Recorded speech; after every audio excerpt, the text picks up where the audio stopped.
Welcome to my channel. आज की कहानी का नाम है डरावना कब्रिस्तान।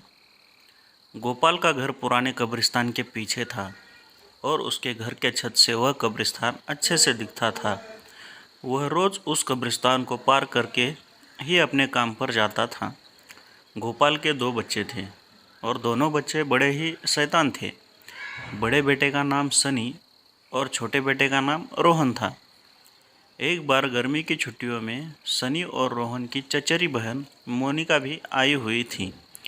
तीनों मिलकर रात के लगभग 12 बजे एक रूम में ट्रूथ और डेयर का खेल खेल रहे थे।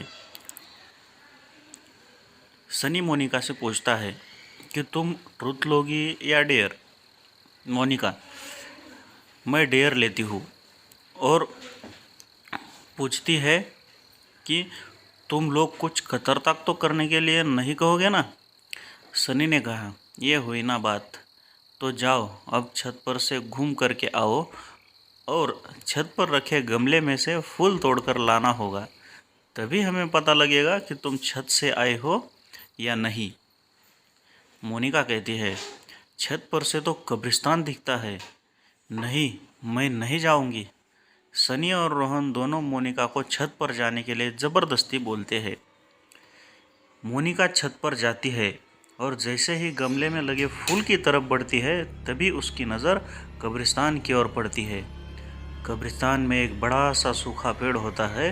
वह देखती है कि उस पेड़ पर एक सर कटी हुई उल्टी लाश लटक रही होती है। मोनिका उसे देखती है और ज़ोर से चिल्लाती हुई बेहोश हो जाती है। फिर जब मोनिका बहुत देर तक छत पर से नहीं लौटती है तो सनी और रोहन दोनों डर जाते हैं और वह छत पर जा कर के देखते हैं तो पाते हैं कि मोनिका तो बेहोश पड़ी है। वो तुरंत गोपाल को बुलाते हैं और सारी बात बताते हैं। गोपाल कहता है, तुम तीनों को ऐसा खेल खेलने की ज़रूरत क्या थी?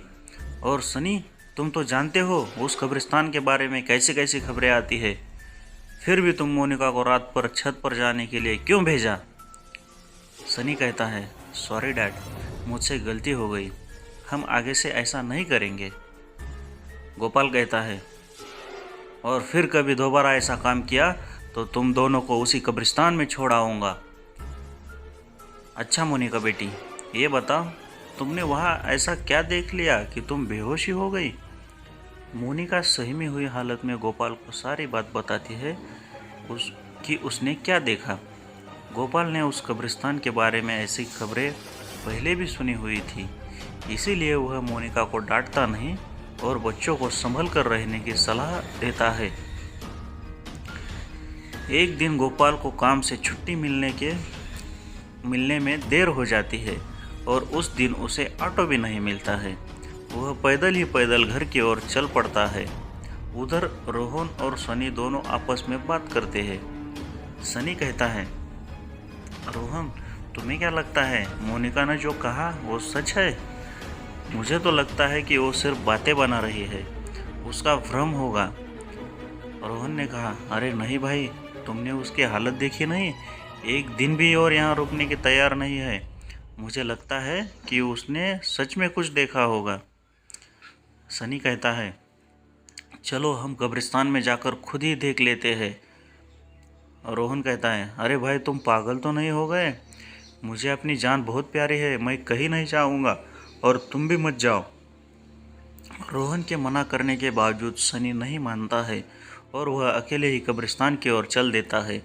कब्रिस्तान का दरवाज़ा खोलता है और अंदर चला जाता है। वह उस पेड़ की ओर भी देखता है जिस पर मोनिका को सर कटी हुई लाश दिखी थी।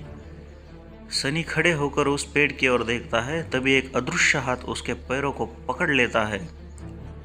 रोहन डर जाता है और ज़ोरों से चिल्लाने लगता है, बचाओ बचाओ, छोड़ दो मुझे, मुझसे गलती हो गई, मैं फिर कभी यहाँ दोबारा नहीं आऊँगा। दूसरे कोने पर एक कब्र होती है जो कि खुली हुई होती है। उसके ऊपर खून लगा हुआ होता है। वह अदृश्य हाथ सनी को खींच कर लाते हैं और उस कब्रिस्तान में ढकेलने की कोशिश करते हैं। सनी चिल्लाता है, छोड़ दो, मुझसे गलती हो गई, मैं फिर यहाँ कभी नहीं आऊँगा, मुझे मत मारो, मुझे जाने दो। गोपाल काम से पैदल घर पहुँचने ही वाला होता है।